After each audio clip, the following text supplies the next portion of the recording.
פשוט אחד האנשים המדהימים שאני מכיר, היא לדעתי מלאך, סוג של מלאך. אני חושב שהתרומה שלה לחברה היא יוצאת מן הכלל. כשהייתי צעירה, העולם היה גדול ומרתק.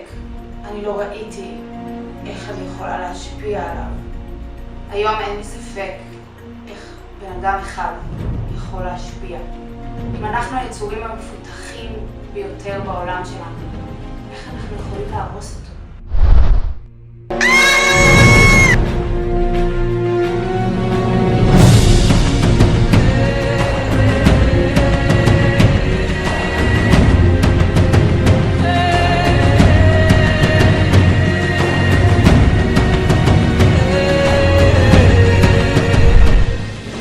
כל יום אנחנו יכולים לשנות את העולם.